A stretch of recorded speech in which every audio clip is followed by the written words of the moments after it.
All right, shalawam. First off, I want to say all praises to Yahawah, bahasham Yahawashi, bahasham Kodash.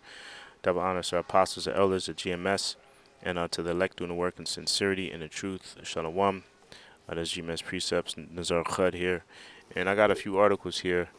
Man, so once again, what is it? It's the 11th of January 2024, 1/11/24, and all this news. This is why the scriptures. You know what? Let me before I get that. Before I go into this article, let me get this one scripture that's constantly coming out because it is relevant, right? Second Ezra's 9th chapter. This is Second Ezra's 9 verse 1. It says, he answered me then and said, measure thou the time diligently in itself, and where thou seest part of the times past which I have told thee before, then shalt thou understand that it is the very same time wherein the highest will begin to visit the world which he made. So what is it saying? It says we have to measure the time diligently. We have to constantly seek and look out for prophecies that are in the scriptures, and we have to news, right? We have to constantly search the news and tie them into prophecies that are going to take place in the future, right? Because our number one concern our number one concern is the return of the Lord. Because the return of the Lord, return of Yahweh Shem Yahawashi, signified before he comes and delivers us, a lot of bad times are going to take place. This is why the year 2024 was deemed the time of Jacob's trouble. Okay, and we can see it. I mean, I just saw this video, Pastor Tahar did. Okay. You can't see the whole thing. It is a fearful thing to fall into the hands of the Most High. This dude was in a Tesla and burnt alive, man, to a crisp.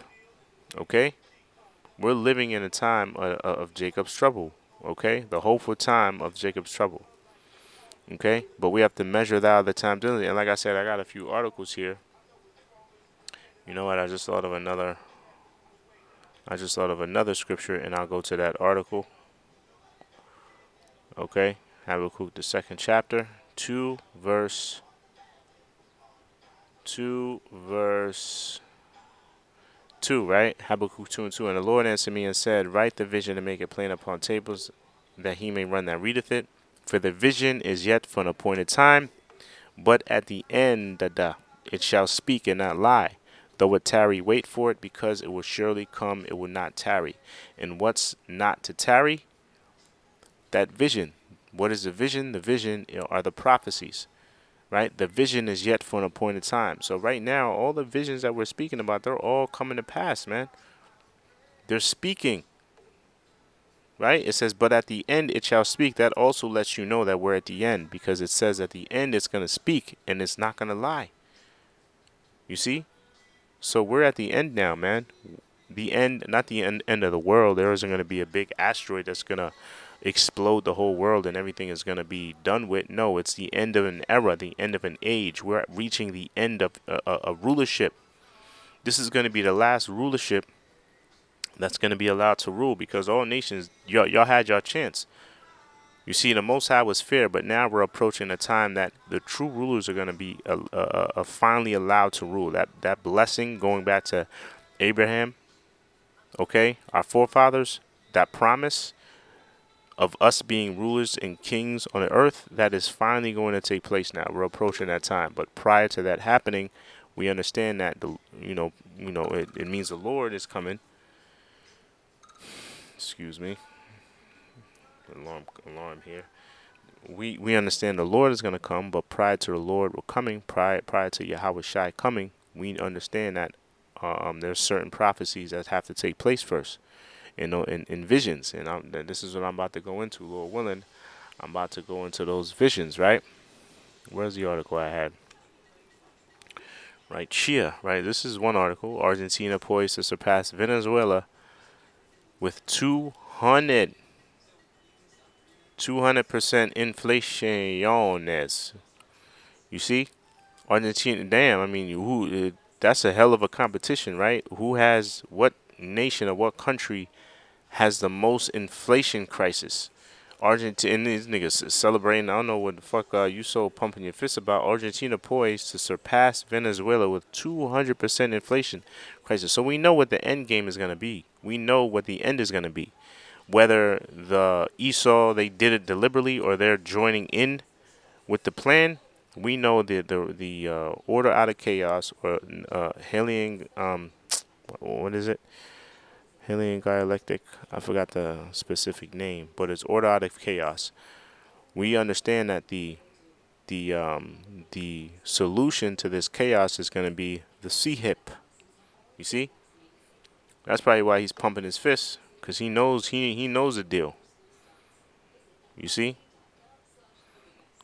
look at that. In Argentina, poised to surpass Venezuela with 200% inflation. Argentina's spiraling inflation crisis has put the nation on a path to surpass Venezuela as a country with the fastest price increases in Latin America. So this is going on in Venezuela. It's going on in Argentina. We already know it's hell, holy hell in Ecuador. I believe that's Central America. Okay. President Javier braces Argentinians for tough austerity measures, seeking to correct years of unstable populist policies. Prices are soaring after the government's 54% peso devaluation.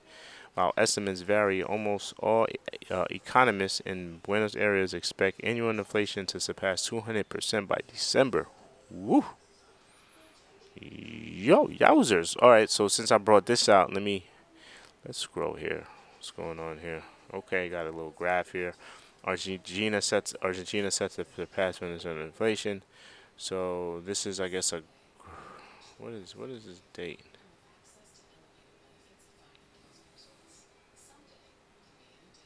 This is as of today. All right, so this is January, December, 200%.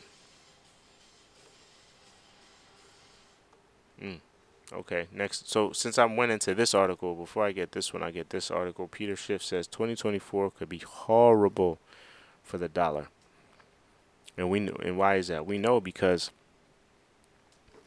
oh, Schlock, you had to. All right, so I'm back. Take something out. All right, so it says it's going to be a horrible year for the dollar. Yeah, so we know because we know that because the BRICS nation, right? All those nations that join the BRICS nation, it takes an effect in January. So we know from here on out, the dollar is just gonna is just gonna lose its value. It's gonna continue to lose its value, right? And you're gonna need more money, more dollars to buy simple things. A lot of things are gonna get more and more expensive. Um, Presented three reasons why inflation could rise even higher this year than last. One of them being that the private reserve banking cartel is surrendering to inflation in order to keep Joe Biden in the White House. I think the Fed is going to do everything it can to try to re-elect Biden or whoever may run if Biden does not. Schiff explained, noting that the Fed will continue to dovish in inflationary policies at least through the end of 2024 to make that happen. Man, Lord willing, we don't last that long. I want to be out of here tomorrow. So this is big news, right? And this is something that we've been saying through the spirit, but we know in order for the CHIP to be implemented, what has to happen? This gots to go. Dollar gots to go, right? More news. This just came in. I just got this. U.S. carries out airstrikes against who? Iran-backed Houthis in Yemen. Okay, and this is a situation that's been going on. It's so much things. I know it was a situation in the Red Sea happening. It explains it right here. It says they mark a significant response after Biden administration and his allies warned that Iran-backed militant group. Warned that the Iran-backed militant group would bear the consequences of repeated drone strikes, of repeated drone and missile attacks on commercial shipping in the Red Sea. So now they're naming names now. You see, so it's just going to continue to escalate. Before, or even a week ago, they never threatened Iran. They continued to just do proxy war with um, with armies or with militant groups that were linked to Iran, but now they're calling out Iran by name. Like, yo, you guys keep fucking with us. We're gonna Iran-backed militant group. We're gonna you would bear the you're gonna continue to bear the consequences, man, with drone and missile attacks. The strikes are a sign of the growing international alarm over the threat to one of the world's most critical waterways. For weeks, the U.S. had sought to avoid direct strikes on Yemen because of the risk of escalation in the region, already simmering with tension. But the ongoing Houthi attacks on international shipping compel the coalition to act, right? And this is fresh, hot off the presses. It says the story is breaking and will be updated. So this is fresh out the oven. You know what I'm saying? This is fresh news. So this is breaking news. Just came in. And we know tensions over there in the Middle East are just steadily escalating. But these are the things we got to continue to watch out for, right? Wars and rumors of wars. You see? All right? We got to watch out for wars and rumors of wars. We also have to watch out for um,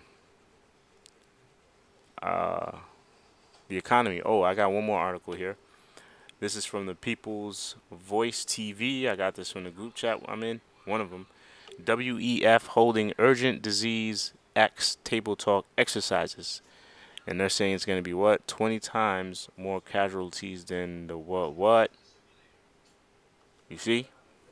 This devil here. Clause. Throughout in the world are holding tabletop exercises this week. And it's the same thing they did last time. Let me see if it says. It says the disease exercises are reminiscent of Event 21, a preparedness exercise featuring a blackety black conducted in October 2019 under the auspicious. I'm sorry, how you say it? Auspice of the World Economic Forum and the Bill and Melinda. Blah, blah, blah. Event 21. The users include blah, blah, blah, blah. So I'll leave this independent. I can't really, you know what I'm saying? Boop. I can't really. I don't want to. I'll just leave this in the description box. I'll try to read up a little bit more on it. But this is also the same guy that warned about a cyber attack. You see, where we'll just lose all power, like that movie. Damn, what's that movie that's on Netflix? The day we left with Julia Roberts, Marshall Ali. I forgot the damn name of the movie. All right, so yeah, that's pretty much. I just wanted to bring these articles out real quick. Pretty much it. Long, you brothers, sisters were edified. Until the next show, shalawam.